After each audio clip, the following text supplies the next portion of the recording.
నమస్తే welcome to D-news ముందుగా headlines.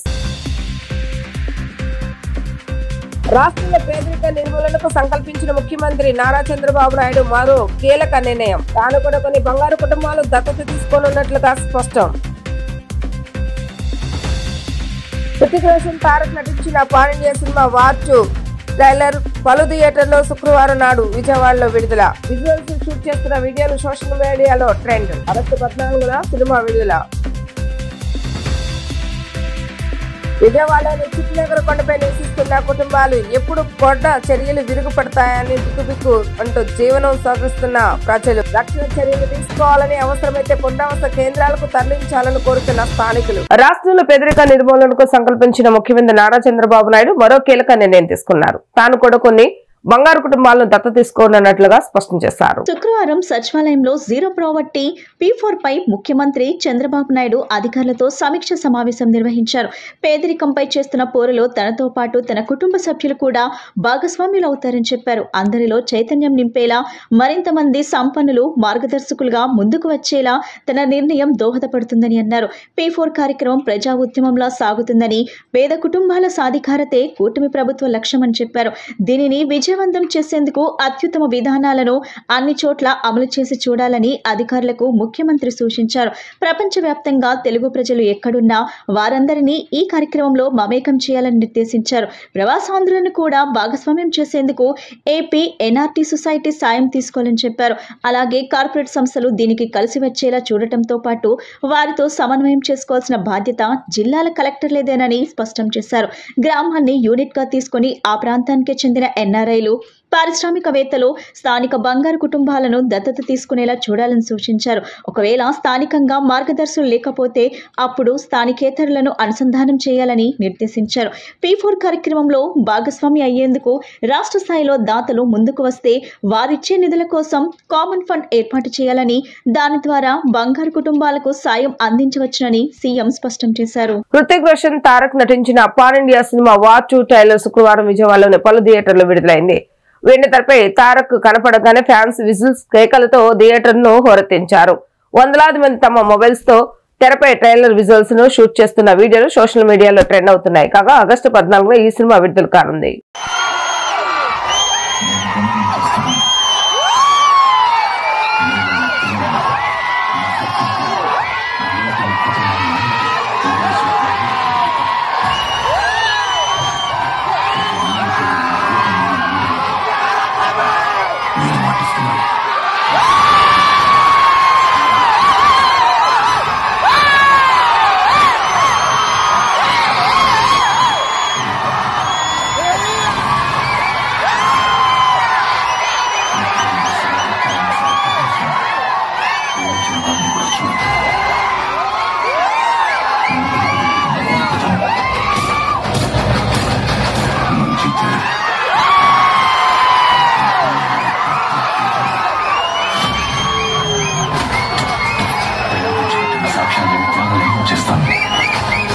దాని ఖరీదు నా ప్రాణమైన చివరికి నా ఆత్మైన సరే చెల్లిస్తాను.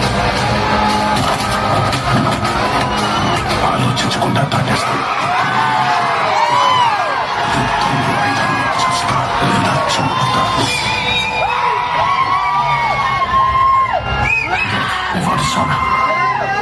Service before. India first.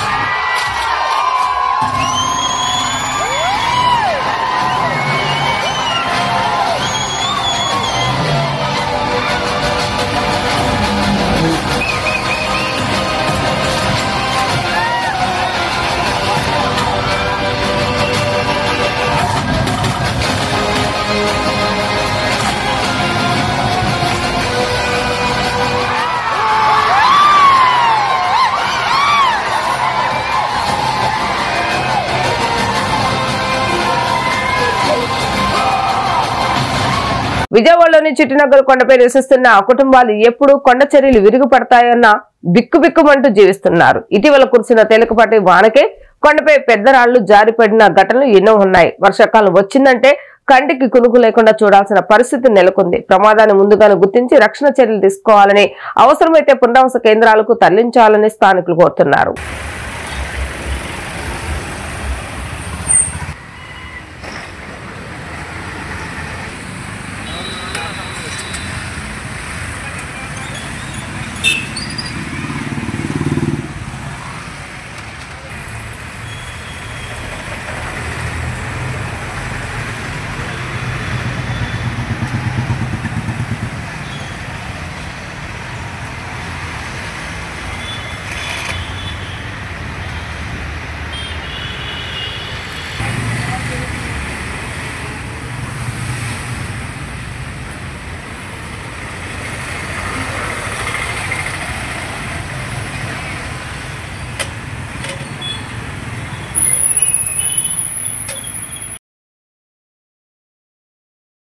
విద్యుత్ రంగంలో నెలకొన్న సమస్యలు పరిష్కరించడంలో కూటమి ప్రభుత్వం విఫలమైందని పీడీఎస్ రాష్ట్ర ప్రధాన కార్యదర్శి కిరణ్ కుమార్ ఆరోపించారు. ఫీజు రియంబర్స్మెంట్, స్కాలర్షిప్లు 6,400 కోట్ల మీద బకాయిలు ఉన్నట్లుగా వెల్లడించారు.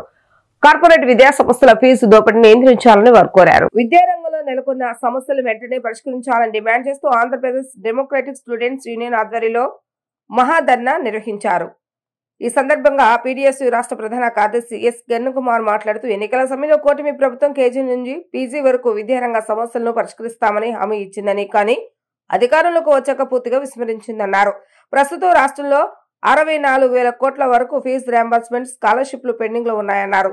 ఇది విద్యార్థులపై తీవ్రంగా ప్రభావం చూపుతుందని చెప్పారు. రాష్ట్రంలో ఖాళీగా ఉన్న టీచర్ పోస్టులను భర్తీ చేయాలని డిమాండ్ చేశారు. సాంఘిక సంక్షేమ శాఖ ఆధీనంలో ఉన్న హాస్టల్లో మెస్ ఛార్జీలను పెరుగుతున్న ధరలకు అనుగుణంగా పెంచాలని కోరారు.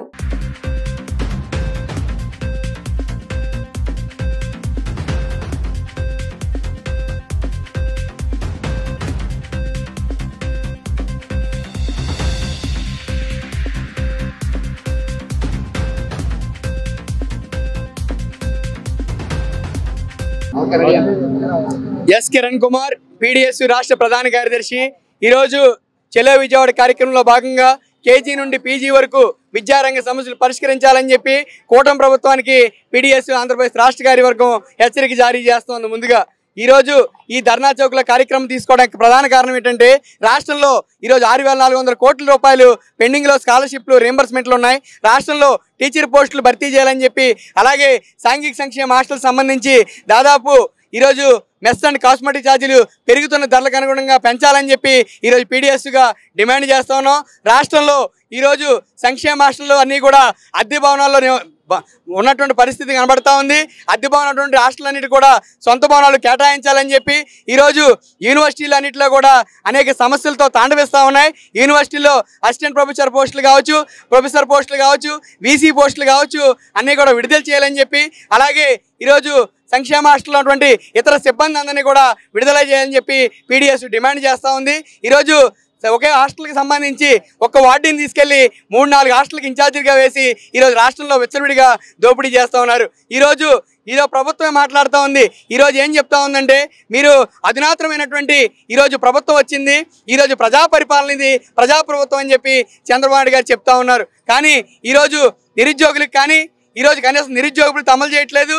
రాష్ట్రంలో 2,50,000 పోస్టులు ఈరోజు భర్తీ చేయాల్సి ఉంటే కనీసం వాటిని ఊసి ఎక్కడ ప్రభుత్వం మాట్లాడట్లేదు.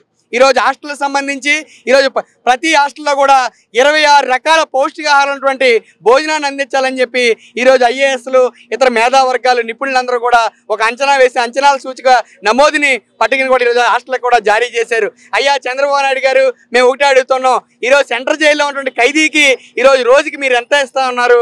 హాస్టల్ విద్యార్థికి 35 రూపాయలు, 45 రూపాయలు మాత్రం ఇస్తే వాళ్ళు ఎలా బతకాలని చెప్పి ఈరోజు పీడీఎస్ ముక్కుసూటిగా ఈరోజు ప్రశ్నిస్తూ ఉంది. ఈరోజు రాష్ట్రంలో యూనివర్సిటీలు కానీ ఈరోజు ఇతర అన్ని చోట్ల కూడా సమస్యలు ఉన్నాయి. ఈరోజు శ్రీ చైతన్య, నారాయణ, భాషల నుండి బడా కార్పొరేట్ విద్యా సంస్థల్లో ఫీజుల నియంత్రణ చేయలేకపోతా ఉంది ప్రభుత్వం. మా ప్రభుత్వం అధికారంలోకి వస్తే మొత్తం ఫీజుల నియంత్రణ చట్టాన్ని అమలు చేస్తామని చెప్పి ఆ రోజు మాట్లాడడం జరిగింది. ఈ రోజు కూడా కార్పొరేట్ ప్రైవేట్ విద్యా సంస్థల్లో కనీసం వాళ్ళు ఇచ్చేటువంటి సొమ్ములకి ఈరోజు ప్రభుత్వ అధికారులు లొంగిపోయి ఈరోజు మొత్తం రాష్ట్ర వ్యాప్తంగా కూడా దోపిడీ చేస్తూ ఉన్నారు. ఒక్క లైసెన్స్తో దాదాపు 4-5 విద్యా సంస్థలు నడుపుతూ ఫిట్నెస్ లేనటువంటి బస్సులు నడుపుతూ ఉన్నారు. ఆట స్థలాలు లేవు, అలాగే అక్కడ ఎక్కడా కూడా ఫైర్ స్టేషన్లు కూడా ఈరోజు లేవని చెప్పి ఈరోజు ప్రభుత్వాన్ని తెలియజేస్తున్నాం. మీకు నిజంగా సిగ్గుంటే ఇప్పటికైనా సరే అధికారులు బయటికి రండి. ఈరోజు కనీసం బయటకు వచ్చి మీరు రాష్ట్రంలో ఉన్నటువంటి విద్యారంగం సంక్షోభంలో కొట్టుకుపోతా ఉంటే కనీసం మీరు మాట్లాడలేకపోతున్నారంటే మీ చిత్తశుద్ధి ఏంటనేది మాకు అర్థమవుతా ఉంది. కాబట్టి ఇప్పటికైనా సరే ప్రభుత్వం కళ్ళు తెరుచుకోవాలి. ఈరోజు హాస్టల్ విద్యార్థులు కానీ, మధ్యాహ్న భోజన పథకం విద్యార్థులు కానీ మాకు ఆకలేస్తుందని చెప్పి మాట్లాడితే చంద్రబాబు నాయుడు గారు యోగా చేయమంటున్నారు. యోగా చేస్తే ఆకలి తీరదు. చంద్రబాబు నాయుడు గారు, ఇది మీకు గుర్తు చేస్తూ ఉన్నాం. ఇది యోగాంధ్ర మీరు తర్వాత చేద్దరు, కానీ ముందు ఆకలి ఆంధ్రప్రదేశ్గా దీన్ని మార్చకుండా ముందు ప్రయత్నాలు చేయాలని చెప్పి ఈరోజు పీడీఎస్ ఆంధ్రప్రదేశ్ రాష్ట్ర కార్యవర్గం డిమాండ్ చేస్తా ఉంది. ఇంద్రకీలాద్రిపై శ్రావణ మాసం తొలి శుక్రవారం రోజున శ్రీ అమ్మవారి ఆలయాన్ని ప్రత్యేక పూజ అలంకరణలో సర్వాంగ సుందరంగా తీర్చిదిద్దారు. ఆలయ ప్రాకార గోపురంలో ప్రత్యేక కుంకుమార్చన నిర్వహించారు. శ్రావణ మాసంలో శ్రీ దుర్గాదేవికి కుంకుమ పూజ ప్రీతికరం. శ్రావణ మాసంలో కుంకుమ పూజలతో పూజించడం అనేది ఒక సాంప్రదాయం. కుంకుమ పూజతో పూజించడం వల్ల భక్తుల కష్టాలు తొలగి సిరి సంపదలు చేకూరుతాయని ప్రతిదీ. శ్రావణ మాసం ప్రతిరోజు ఉదయం 10 గంటల నుండి సాయంత్రం 5 గంటల వరకు 1 గంటకు ఒక బ్యాచ్ చొప్పున ప్రత్యేక కుంకుమార్చనల కార్యక్రమానికి దేవస్థానం అధికారులు శ్రీకారం చుట్టారు. కుంకుమార్చనకు వచ్చే ఉభయ రుసుము 1000 రూపాయలపై పూజకు ఇరువురు పాల్గొని పూజ జరిపించుకోవచ్చు. శ్రావణ మాసం అంతయు దుర్గాదేవిని పూజించడం వల్ల కష్టాలు తొలగి సిరి సంపదలతో పాటు అష్టైశ్వర్యాలు సిద్ధిస్తాయని నమ్మకం. శ్రావణ శుక్రవారం రోజున భక్తులకు చక్కని దర్శనం లభించింది. క్యూ లైన్లు భక్తులతో కలకలలాడాయి. సాంకేతికను వినియోగించుకుంటూ ఈవో సిబ్బందికి ఎప్పటికప్పుడు సూచనలు జారీ చేశారు. శ్రావణ మాసం అంతా భక్తులు ఈ కుంకుమ పూజలు నిర్వహించుకోవచ్చునని అధికారులు తెలిపారు. శ్రావణ మాసం దేవస్థాన సిబ్బందికి ప్రత్యేక విధులు కేటాయించారు. తొలి శ్రావణ శుక్రవారం రోజున చక్కని దర్శనం లభించిందని భక్తులు సంతోషం వ్యక్తం చేశారు.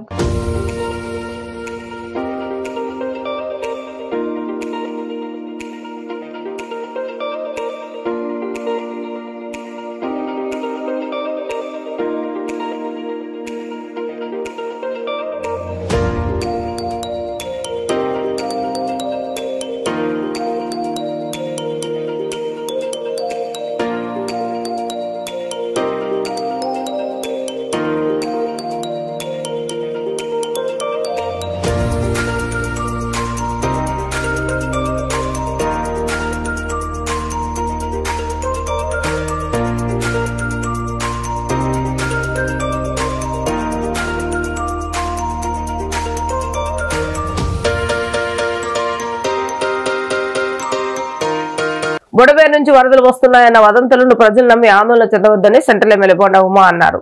బొడవేరు కాలువను ఆధునీకరించి వరద నీటి నియంత్రణకు అన్ని చర్యలు తీసుకున్నామని వివరించారు. విజయవాడ సెంట్రల్ నియోజకవర్గంలోని 61వ డివిజన్లో 18 లక్షల వ్యయంతో నిర్మించనున్న డ్రైనేజ్ పనులకు ఎమ్మెల్యే బొండా ఉమా శంకుస్థాపన చేశారు. ఈ సందర్భంగా ఆయన మాట్లాడుతూ కూటమి ప్రభుత్వం అధికారంలోకి వచ్చిన తరువాత అభివృద్ధి పనులు శరవేగంగా సాగుతున్నాయని చెప్పారు.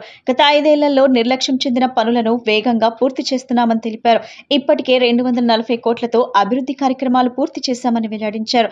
సెంట్రల్ నియోజకవర్గంలో స్ట్రాంగ్ వాటర్ డ్రైనేజ్ అభివృద్ధికి 200 కోట్ల ప్రతిపాదనలు పురపాలక శాఖ మంత్రి నారాయణకు సమర్పించినట్లు చెప్పారు. గత ఏడాది బుడమేరు ముంపుతో ఇబ్బంది పడిన ప్రాంతాల్లో శాశ్వత పరిష్కారంగా 4000 కోట్ల వ్యయంతో కృష్ణానదికి డైవర్షన్ ప్రణాళిక అమల్లో ఉందని తెలిపారు. బుడమేరు కాలువలను ఆధునీకరించి వరద నీటి నియంత్రణకు అన్ని చర్యలు తీసుకున్నామని వివరించారు. ప్రస్తుతం వర్షాలు పడుతున్నా ప్రజలు ఆందోళన చెందాల్సిన అవసరం లేదని, వరద వదంతులను నమ్మవద్దని బొండా ఉమా కోరారు. గత ప్రభుత్వ నిర్లక్ష్యం వల్లనే ముంపు పరిస్థితులు ఏర్పడ్డాయని పేర్కొన్నారు.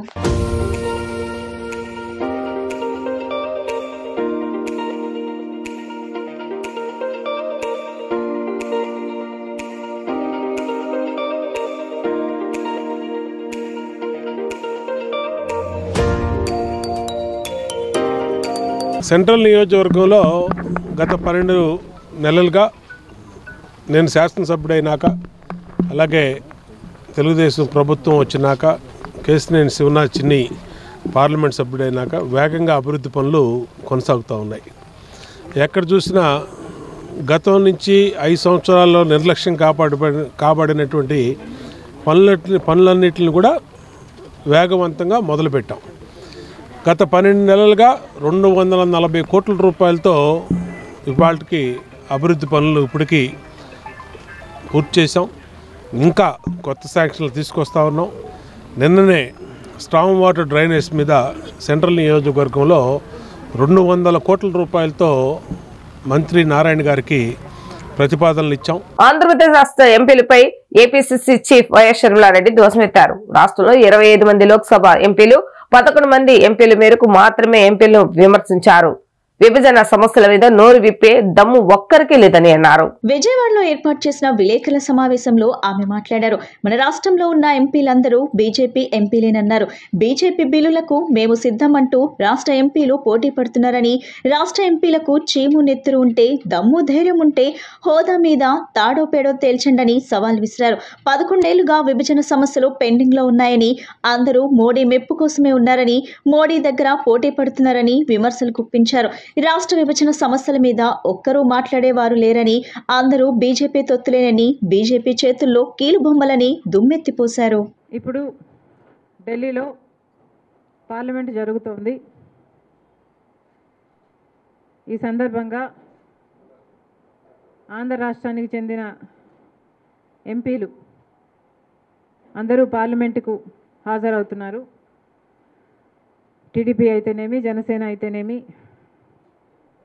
వైసీపీ అయితేనేమి, బీజేపీ అయితేనేమి, అందరూ కూడా ఎంపీలు పార్లమెంట్ సమావేశాలకు హాజరవుతున్నారు. కానీ ఒకసారి ఎందుకు హాజరవుతున్నారు అని ప్రశ్నించుకోవాల్సిన అవసరం ఉంది.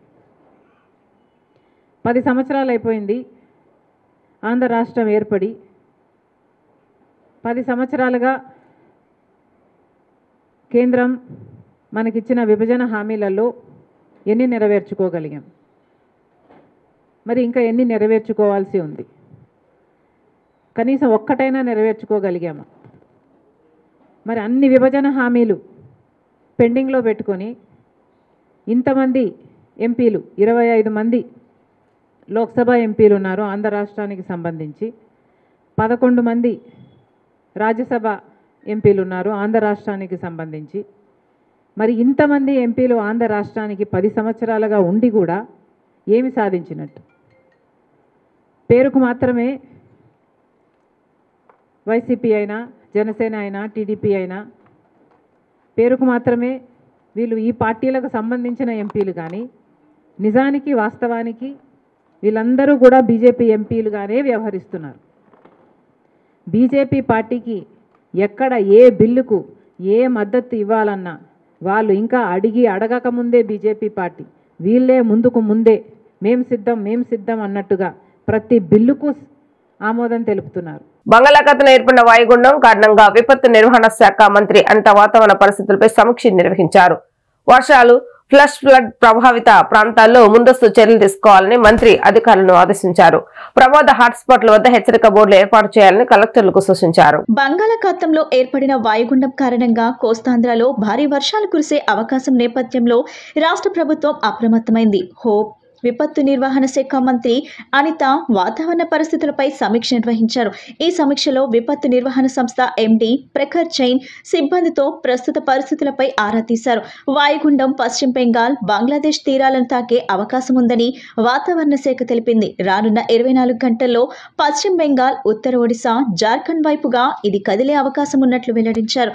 కోస్తాంధ్రలో ఆదివారం వరకు అక్కడక్కడ భారీ వర్షాలు కురిసే అవకాశం ఉందని ప్రజలు అప్రమత్తంగా ఉండాలని అధికారులు సూచించారు. రాయలసీమ, కోస్తాంధ్ర ప్రాంతాల్లో తేలికపాటి నుంచి మోస్తరు వర్షాలు కురవవచ్చునని చెబుతున్నారు. సముద్రం అలజడిగా ఉంటుందని, తీరం వెంబడి గంటకు 40 నుండి 60 కిలోమీటర్ల వేగంతో ఈదురుగాలులు వీచే అవకాశం ఉన్నట్లు వెల్లడించారు. శ్రీకాకుళం, విజయనగరం, విశాఖపట్నం తీరాల్లో అలలు 2.9 నుంచి 3.6 మీటర్ల ఎత్తులో ఎగిసిపడే అవకాశం ఉందని చెబుతున్నారు. సోమవారం వరకు మత్స్యకారులు సముద్రంలోకి వేటకు వెళ్లరాదని హెచ్చరికలు జారీ చేశారు. వర్షాలు, ఫ్లడ్ ప్రభావిత ప్రాంతాల్లో ముందస్తు చర్యలు తీసుకోవాలని మంత్రి అధికారులను ఆదేశించారు. ప్రమాద హాట్స్పాట్ల వద్ద హెచ్చరిక బోర్డులు ఏర్పాట్లు చేయాలని కలెక్టర్లకు సూచించారు. ఇరిగేషన్, R&B, పంచాయతీరాజ్ శాఖలతో సమన్వయంతో గండ్లు గుర్తించి తక్షణ చర్యలు తీసుకోవాలన్నారు. ఏపీ ఎమర్జెన్సీ ఆపరేషన్ సెంటర్ నుంచి మంత్రి స్వయంగా పరిస్థితిని సమీక్షించారు. ప్రజలు అత్యవసర సహాయం కోసం టోల్ ఫ్రీ నంబర్లకు కాల్ చేయవచ్చునని తెలిపారు. Ratan Tata innovation hub RTIH spokes ద్వారా స్టార్టప్లకు కొత్త ఊపు రానుందని, ఈ స్పోక్ సద్వినియోగం చేసుకుంటూ జిల్లాను ఆవిష్కరణలో నెంబర్ 1 గా నిలిపేందుకు కృషి చేయనున్నట్లుగా జిల్లా కలెక్టర్ డాక్టర్ జి. లక్ష్మీషా తెలిపారు. కలెక్టరేట్ ప్రాంగణంలో శుక్రవారం వివిధ స్టార్టప్ కంపెనీలు ఏర్పాటు చేసిన స్టాల్స్ ను collector Lakshmisha joint collector S. ఇలఖయాతో కలిసి సందర్శించారు. ఈ సందర్భంగా కలెక్టర్ లక్ష్మీషా మాట్లాడుతూ ఆధునిక సాంకేతికతలకు, కొత్త ఆవిష్కరణలకు రాష్ట్రాన్ని వేదికగా తీర్చిదిద్దేందుకు అమరావతిలో రతన్ టాటా ఇన్నోవేషన్ హబ్ ఏర్పాటు చేయడం జరుగుతుందని, దీనికి అనుసంధానంగా రాష్ట్రంలో 5 ప్రాంతాల్లో స్పోక్స్ లను కేటాయించడం జరిగిందని, ఎన్టీఆర్ జిల్లాకు కూడా ఒక స్పోక్ ను కేటాయించినందుకు ముఖ్యమంత్రికి ధన్యవాదాలు తెలియజేస్తున్నారు తెలిపారు. విజయవాడలోని ఎన్కేపాడ్లో Ratan Tata innovation hub spoke ను త్వరలోనే గౌరవ ముఖ్యమంత్రి ప్రారంభించనున్నారని, ఈ నేపథ్యంలో ట్రయల్ రన్ గా కలెక్టరేట్ ప్రాంగణంలో దాదాపు 62 స్టార్టప్లు తమ artificial intelligence, liquid solid waste recycling, drone use కేసులు, అగ్రిటెక్, ఎన్విరాన్ డిజిటల్ వంటి సొల్యూషన్స్ ను ప్రదర్శించినట్లు వివరించారు. సమాజంలో నిత్య జీవితంలో ఎదురయ్యే వివిధ సమస్యలకు అందరికీ అందుబాటులో ఉండేలా కళాశాల విద్యార్థులు, యువత కొత్త ఆలోచనలతో ప్రాజెక్టులకు రూపకల్పన చేస్తున్నారని, వీరికి అన్ని విధాల RTIH హబ్ స్పోక్ల ద్వారా మద్దతు లభిస్తుందన్నారు. చాలా తక్కువ ఖర్చులో అందరికీ అందుబాటులో ఉండే టెక్ సొల్యూషన్స్ ను ప్రోత్సహించి వివిధ పథకాలను సద్వినియోగం చేసుకునేలా బ్యాంకింగ్ మద్దతుకు సహాయ సహకారాలు అందజేయడం జరుగుతుందన్నారు. ఇప్పటికే కలెక్టరేట్ లో ఇగ్నైట్ సెల్ ద్వారా వివిధ శాఖల పరిధిలో అందుబాటులో ఉన్న పథకాలు, వాటిని సద్వినియోగం చేసుకునేందుకు మార్గాలపై అవగాహన కల్పిస్తున్నట్లు తెలిపారు. విద్యార్థులు, యువతలో శాస్త్రీయ దృక్పథాన్ని పెంపొందించి సరికొత్త ఆవిష్కరణల దిశగా నడిపించేందుకు రతన్ టాటా ఇన్నోవేషన్ హబ్ దోహదం చేస్తుందని కలెక్టర్ లక్ష్మీషా పేర్కొన్నారు. వివిధ స్టార్టప్ సంస్థల ప్రతినిధులు పాల్గొన్నారు. ఆంధ్రప్రదేశ్ గవర్నమెంట్ ద్వారా మీకు అందరికీ తెలిసే ఉంది, రతన్ టాటా ఇన్నోవేషన్ హబ్ అమరావతిలో ఏర్పాటు చేయడం జరుగుతుంది. అలాగే 5 ప్లేసెస్లో రతన్ టాటా ఇన్నోవేషన్ స్కోప్ కూడా రెడీ చేయడం జరుగుతూ ఉంది. ఈ ఇన్నోవేషన్ స్కోప్ మెయిన్ ఉద్దేశం ఏంటంటే ఈ ఏరియాలో ఉన్న స్టార్టప్స్ ఏవైతే ఉంటారో, interested scientists, budding scientists, students, graduates ఎవరైతే ఉంటారో వాళ్ళకి మంచి మంచి ఆలోచనలు ఉంటాయి.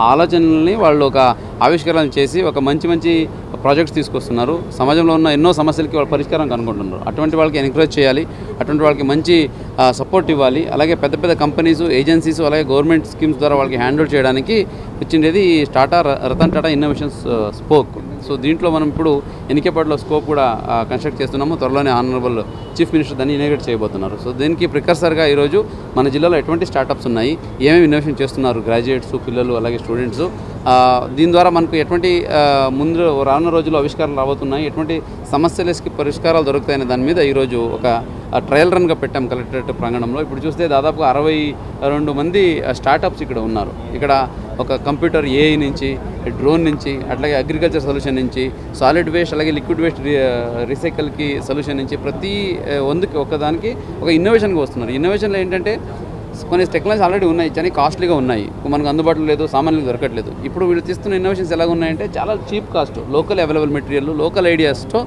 అలాగే రీయూజ్డ్ ఎలక్ట్రానిక్ గుడ్స్తో కూడా వీళ్ళు ఇన్నోవేషన్ చేసుకుంటూ ముందుకు వస్తున్నారు. ఇన్నోవేషన్ హబ్ది అలాగే ఇన్నోవేషన్ స్పోక్స్ది మెయిన్ ఉద్దేశం ఇదే.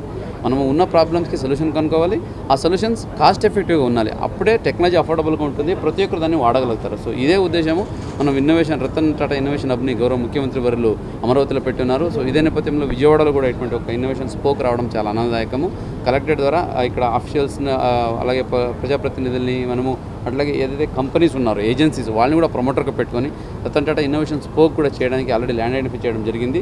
500 కోట్ల విలువైన ఆర్టీసీ స్థలాన్ని లూలు మాల్ లాంటి కార్పొరేట్ సంస్థలకు అప్పగించే ప్రభుత్వం నిర్ణయం సరైనది కాదని Andhra Pradesh public transport department employees union zonal కార్యదర్శి వై శ్రీనివాసరావు అన్నారు.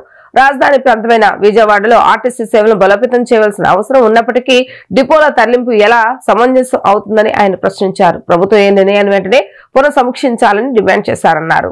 విజయవాడ గవర్నర్పేట ప్రాంతంలోని పాత బస్టాండ్ 1, 2 నెంబర్ డిపోల స్థలాలను లూలు మాల్ కు కేటాయించాలన్న ప్రభుత్వ యోచనను వ్యతిరేకిస్తూ Andhra Pradesh public transport department employees union ఆధ్వర్యంలో మహాధర్నా నిర్వహించారు. ఈ సందర్భంగా ఎంప్లాయీస్ యూనియన్ జోనల్ కార్యదర్శి వై శ్రీనివాసరావు మాట్లాడుతూ ఆర్టీసీ పుట్టినప్పటి నుంచే పాత బస్టాండ్ విజయవాడలో ఉందని అన్నారు. రైల్వే స్టేషన్ కు సమీపంలో ఉండటంతో ఇది ప్రయాణికులకు ఎంతో ఉపయోగపడుతుందన్నారు. ఈ డిపో నుండి రోజు వందలాది సర్వీసులు నడుస్తున్నాయని పేర్కొన్నారు.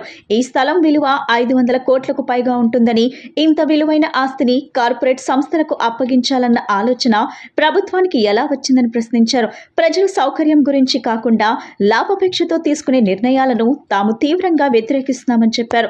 గొల్లపూడికి తరలిస్తామని చెబుతుండటం కూడా ప్రజా వ్యతిరేక చర్యగా అభివర్ణించారు. పాత బస్టాండ్ ప్రాంతం విజయవాడ పరిసర ప్రాంతాల ప్రజలకు అత్యంత సమీపంగా ఉందన్నారు. ఈ డిపో ద్వారా లక్షలాది మంది ప్రయాణికులు ప్రయోజనం పొందుతున్నారని పేర్కొన్నారు. ఇలాంటి కీలకమైన డిపోలను తొలగించడం వల్ల ప్రయాణికులకు తీవ్ర అసౌకర్యం కలుగుతుందన్నారు. రాజధాని ప్రాంతమైన విజయవాడలో ఆర్టీసీ సేవలను బలోపేతం చేయాల్సిన అవసరం ఉన్నప్పటికీ డిపోల తరలింపు ఎలా సమంజసమవుతుందని ప్రశ్నించారు. ప్రభుత్వం ఈ నిర్ణయాన్ని వెంటనే పునర్సమీక్షించాలని డిమాండ్ చేశారు. ఈ పాత బస్టాండ్లో జరుగుతున్నటువంటి ఈ మహాధర్నాకు సంబంధించి గవర్నర్పేట 1 and 2 డిపో విలువైన స్థలాన్ని ఆర్టీసీ 2 డిపోలు ఉన్న స్థలాన్ని లూలు మాల్ సంస్థకి ఇస్తారని చెప్పేసి తెలిసింది. దానికి సంబంధించి కూడా మేము ఈ డిపోకి కొన్ని గవర్నమెంట్ సంబంధించినటువంటి అధికారులు కూడా వచ్చి ఇన్స్పెక్షన్ చేసుకుని వెళ్ళారు. తద్వారా మేము మనవి చేసేది ఏంటంటే ఇవాళ ఆర్టీసీకి సంబంధించి ఆర్టీసీ పుట్టింది పాత బస్ స్టాండు, ఏదైతే రైల్వే స్టేషను దగ్గరలో ప్రయాణికులకు అవసరం ఉందనేటువంటి ఆనాటి ప్రభుత్వ పెద్దలు అందరూ కూడా ఆలోచన చేసి స్టేషన్ దగ్గరలో ఉన్నటువంటి ఈ బస్ స్టాండ్ని పెట్టడం జరిగింది. తద్వారా మెయిన్ బస్ స్టాండ్ కట్టిన తర్వాత బస్ స్టాండ్ తరలించి ఇక్కడ 1 and 2 డిపోలు దాదాపు 250 బస్సులతోటి వందలాది సర్వీసులతోటి ఇక్కడ తిప్పుతున్న సందర్భం. మరి దాదాపు 500 కోట్ల పైన విలువ ఉన్నటువంటి ఈ భూమిని ఏదో ప్రైవేటు సంస్థకి ఇవ్వడం ద్వారా చాలా వ్యతిరేకిస్తున్నాము. అలాగే ఈ డిపోలకు సంబంధించి ఈ నగరానికి చుట్టుపక్కల ఉన్నటువంటి ప్రయాణికులకు అందుబాటులో ఈ డిపోల్ని అవసరం మేర పెట్టడం జరిగింది. ఈ డిపోలను తరలించడం ద్వారా ఆ ప్రయాణికులు కూడా లక్షలాది మంది ప్రయాణికులకి తీవ్రమైనటువంటి అసౌకర్యం కలిగేటువంటి పరిస్థితులు ఉన్నాయి. మరి గతంలో ఉన్నటువంటి ఇక్కడ ఈ స్థలాన్ని మరి వేరే వాళ్ళకి ఇస్తామని చెప్పినప్పుడు అప్పుడు ఉన్నటువంటి ప్రభుత్వ పెద్దలతో కూడా దీన్ని తీవ్రంగా వ్యతిరేకిస్తా ఉన్నప్పుడు సరే ఇది ప్రయాణికులకు అవసరం ఉందని దీని నుంచి వెనక్కి వెళ్ళడం జరిగింది.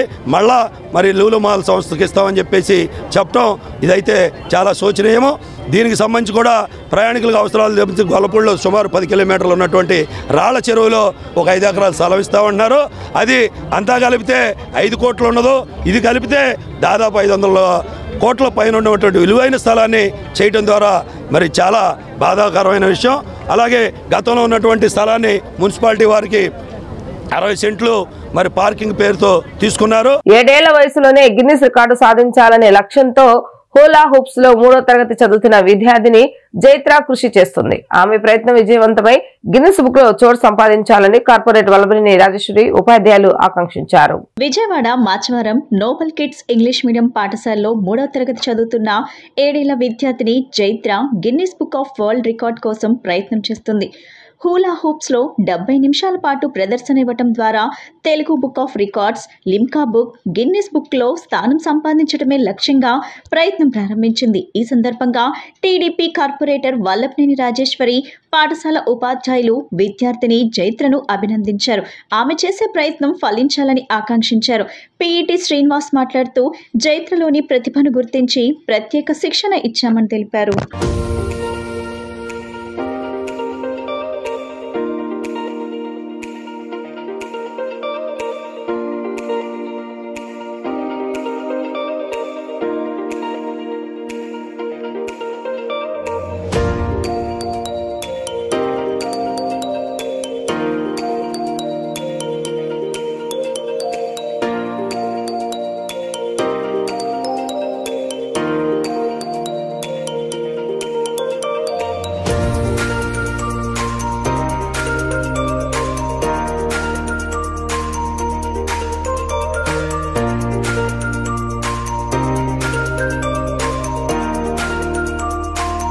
ఈరోజు నోబెల్ పబ్లిక్ స్కూల్లో 3వ తరగతి చదువుతున్న పాప జైత్ర hula హూప్స్లో Guinness book of world రికార్డ్కి ప్రయత్నిస్తుంది. ఆ పాప ప్రయత్నం సక్సెస్ అవ్వాలని I wish her all the best. అలాగే పాపతో పాటు పాపని ప్రోత్సహించినందుకు పాప తల్లిదండ్రుల్ని, స్కూల్ యాజమాన్యాన్ని అభినందిస్తున్నాను. చదువే కాకుండా స్పోర్ట్స్, అదర్ యాక్టివిటీస్, అలాగే ఓవరాల్ డెవలప్మెంట్ కోసం కృషి చేస్తున్నందుకు స్కూల్ యాజమాన్యానికి నా ప్రత్యేక అభినందనలు. Thank you. ఈరోజు నోబెల్ కిడ్స్ స్కూల్లో 7 years ఓల్డ్ పాప ఈ కార్యక్రమానికి పార్టిసిపేట్ చేయడానికి వచ్చింది. సో గిన్నిస్ బుక్ ఆఫ్ రికార్డ్స్లో తను స్థానం తెచ్చుకోవాలని ఆకాంక్షిస్తున్నాము. తనని ట్రైనప్ చేసిన తన నైపుణ్యాన్ని గమనించి ఇక్కడ వాళ్ళ పేరెంట్స్ కానీ, మన స్కూల్లో ఉన్న పీఈటీస్ కానీ వాళ్ళు ఆ పాపకున్న టాలెంట్ని గుర్తించి తనకి శిక్షణనిచ్చి పర్ఫెక్ట్గా ప్రిపేర్ చేసినందుకు వాళ్ళకందరికీ కూడా అభినందనలు. థ్యాంక్ యూ అండి. పాపకు కూడా తను అనుకున్నది సాధించాలని ఆకాంక్షిస్తూ I wish you her all the best. Chaitra. I am studying third standard. I love hula hoop. Today I am going to create a record and Guinness Book of World Records. Srinivas అండి. నేను గత సంవత్సరం నుంచి Navodaya Nobel kids స్కూల్లో నేను work చేస్తూ ఉన్నాను. Last year ఈ పాపను నేను చూశాను. లాస్ట్ ఇయర్ ఒక ఈవెంట్లో నేను ఈ పాప హోలా హుక్స్ తిప్పడం చూసి నీకు టాలెంట్ ఉందని నేను గుర్తించాను. తర్వాత ఇయర్ ఎండింగ్లో ఏమైనా ఇప్పుడు అదే జనవరిలో నేను అమ్మాయిని వాళ్ళ పేరెంట్స్తో మాట్లాడి గ్రౌండ్ని నేను మోటివేషన్ చేశాను. మోటివేషన్ చేసిన తర్వాత వాళ్ళ పేరెంట్స్ ప్లస్ ఏమైనా మన స్కూల్లో ఉన్న ప్రిన్సిపాల్స్ ఇన్ఛార్జ్ మేడమ్స్ కూడా పర్మిషన్ తీసుకొని ఆ అమ్మాయికి ఒక మంచి శిక్షణ అనేది ఇచ్చాను. మార్నింగ్ సెక్షన్లో రన్నింగ్ అని చేపించి ఈవినింగ్ సెక్షన్లో స్కూల్లో 3:30 నుంచి 2 hours కంటిన్యూగా ఓలా హుక్స్ అనేది ఎలా తిప్పాలి ఎలా చేయాలని పెట్టేది నేను అమ్మాయికి గైడెన్స్ ఇచ్చి తెలుగు బుక్ రికార్డ్కి నేను అప్రోచ్ అయ్యాను. తెలుగు బుక్ రికార్డ్ అప్రోచ్ అయిన తర్వాత ఆ పర్సన్ ఈ పాప వీడియోస్ చూసి 70 minutesని రికార్డ్ బ్రేక్ చేయాలని అది మనకి చెప్పాడు. అది ఇప్పటి వరకు ఇండియాలో ఏ పర్సన్ కూడా ఓలా హుక్స్ని చిన్న ఏజ్ కేటగిరీలో ఎవరు చేయలేదు. ఈ పాప ఇప్పుడు ఫస్ట్ తెలుగు బుక్ రికార్డ్ని రికార్డ్ చేసిన తర్వాత ఈవెన్ మనం లిమ్కా బుక్ రికార్డ్కి మనం వెళ్తాము. దానికి వెళ్ళాలంటే ఫస్ట్ మనం ఇక్కడ నుంచి మంచి టైమింగ్ అనేది తీసుకొని ఈ పాపని మనం మంచి పొజిషన్ తీసుకువెళ్ళాలని నాకు అవకాశం ఇచ్చిన ఈ స్కూల్లో పెట్టి ఒక మేడంని ప్రిన్సిపల్ సార్ని ఇన్ఛార్జ్ మేడమ్స్ని నేను ధన్యవాదాలు మా పేరెంట్స్ కూడా ధన్యవాదాలు చెప్తున్నాను. బ్రహ్మముఖ ప్రజ్ఞాశాలి నవరస నటన సార్వభౌముడు పద్మశ్రీ కోటా శ్రీనివాసరావు మరణం మనందరికీ తెలియని లోటని మంత్రి సత్యకుమార్ యాదవ్ అన్నారు. ఆయన భారతీయ జనతా పార్టీ మాజీ ఎమ్మెల్యేగా, హిందుత్వవాదిగా, సామాజికవేత్తగా, సినీ రంగంలో ఆర్టిస్టులకు అండగా ఉంటూ తెలుగు చిత్ర పరిశ్రమలో పక్క రాష్ట్రాల ఆర్టిస్టుల ఆధిపత్యాన్ని వ్యతిరేకిస్తూ హిందుత్వాన్ని గురించి నిర్భయంగా మాట్లాడిన గొప్ప నాయకుడే కాకుండా తెలుగు మండలికంలో అనేక యాసలు మాట్లాడగలిగిన గొప్ప వ్యక్తి కోటా శ్రీనివాసరావు అని వారు కీర్తించారు. మాజీ శాసనసభ్యులు, ప్రముఖ సినీ నటులు పద్మశ్రీ కోటా శ్రీనివాసరావు శ్రద్ధాంజలి కార్యక్రమాన్ని గాంధీనగర్లోని ఓ కన్వెన్షన్ హాల్ నందు ఎన్టీఆర్ జిల్లా బీజేపీ అధ్యక్షులు అడ్డూరి శ్రీరామ్ అధ్యక్షతన ఘనంగా నిర్వహించారు.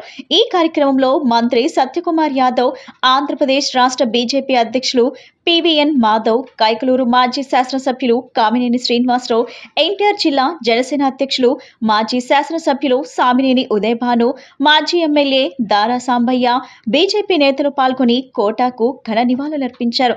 జాతీయవాదం, సాంస్కృతికవాదం కలబోస్తే కోటా శ్రీనివాసరావు అని సంతాప సభలో పలువురు వక్తలు కొనియాడారు. విలక్షణ నటనతో సినీ రంగంలో జనగుండెల్లో ప్రత్యేక స్థానం సంపాదించుకున్న వ్యక్తి కోటా శ్రీనివాసరావు అని కొనియాడారు. పట్టణ ప్రాంతాల్లో ఇల్లు లేని నిరుపేదలకు ప్రభుత్వం ఆధ్వర్యంలో ఇల్లు నిర్మాణానికి కృషి చేసిన ఆద్యుడు కోటా శ్రీనివాసరావు అని ప్రశంసించారు. నాటక రంగం నుంచి ఎదిగి ప్రాణం ఖరీదు సినిమాతో సినిమా రంగంలో ప్రవేశించి తెలుగు, తమిళం, కన్నడ తదితర భాషల్లో సుమారు 750 సినిమాలు నటించి 9 నంది అవార్డులు, పద్మశ్రీ అవార్డు గ్రహీత విలక్షణ నటులు, బహుముఖ ప్రజ్ఞాశాలి కోటా శ్రీనివాసరావు అని అన్నారు. ఈ కార్యక్రమంలో మాజీ మంత్రి, సుప్రసిద్ధ సినీ నటులు బాబు మోహన్ ఫోన్ ద్వారా లైవ్ లో మాట్లాడుతూ, మా అన్న కోటా శ్రీనివాసరావు సినీ ప్రస్థానం ప్రాణం ఖరీదు సినిమా నుండి ప్రారంభమైందని, బొబ్బిలి రాజా సినిమాలో మాకు పరిచయమైందని, ప్రతిఘటన సినిమా ద్వారా ఆయనకు మంచి పేరు వచ్చిందని, మామగారి సినిమా నుండి మా కాంబినేషన్ ప్రారంభమైందని, మేము జంట పక్షుల్లాగా సినిమాలు చేస్తూ కలిసిమెలిసి అన్నదమ్ముల్లా రాత్రి పగలు తేడా లేకుండా ఎన్నో హిట్ చిత్రాల్లో నటించామని చెప్పారు.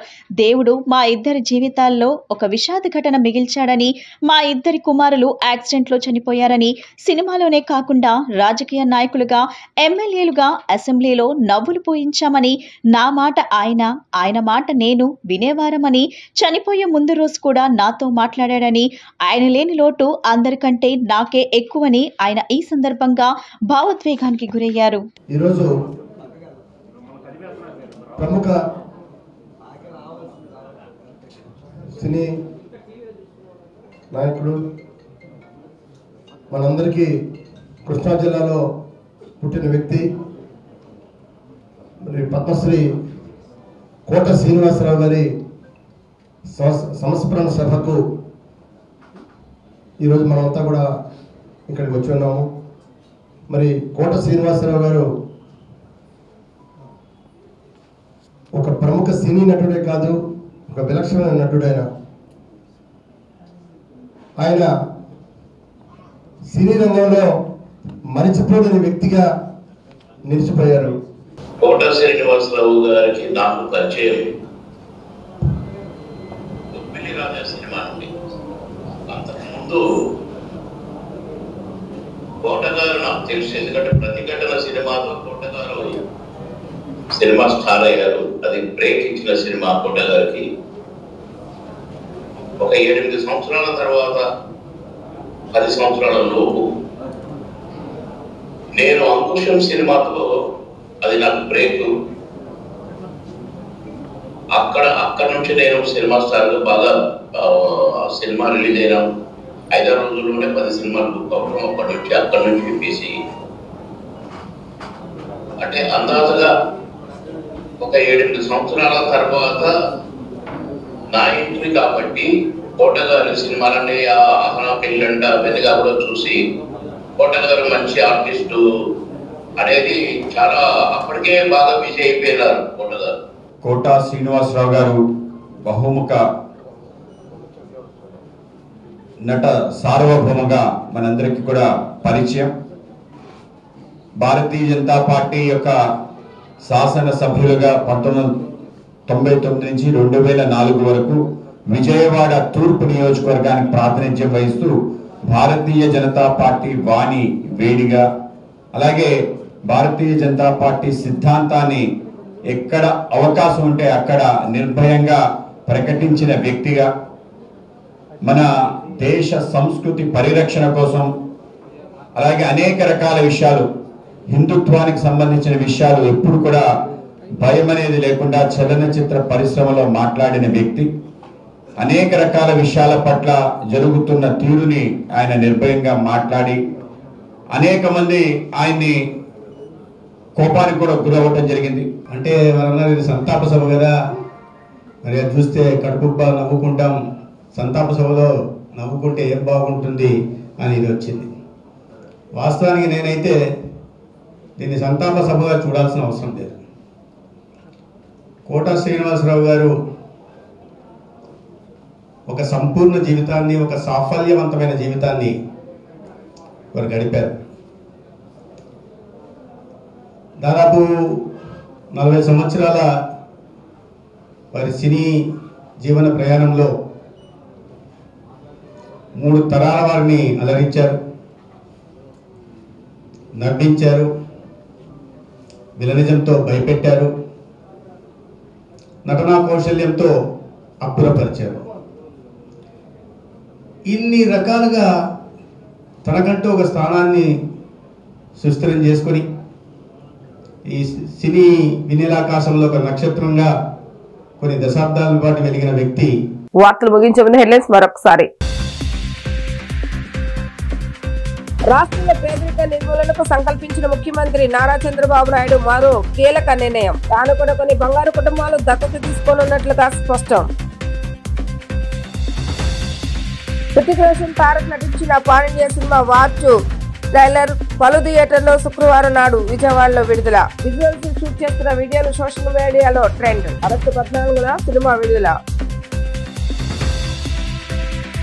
విజయవాడలోని చిట్నగర్ కొండపై నివసిస్తున్న కుటుంబాలు ఎప్పుడు కొండ చర్యలు విరుగుపడతాయని బిక్కుబిక్కు అంటూ జీవనం సాగిస్తున్న ప్రజలు రక్షణ చర్యలు తీసుకోవాలని, అవసరమైతే పునరావాస కేంద్రాలకు తరలించాలని కోరుతున్న స్థానికులు. ఇవి ఈ రోజు వార్తా విశేషాలు. మరలా తిరిగి ప్రసారమైన వార్తలు మళ్ళీ కలుద్దాం. అంతవరకు సెలవు. నమస్కారం.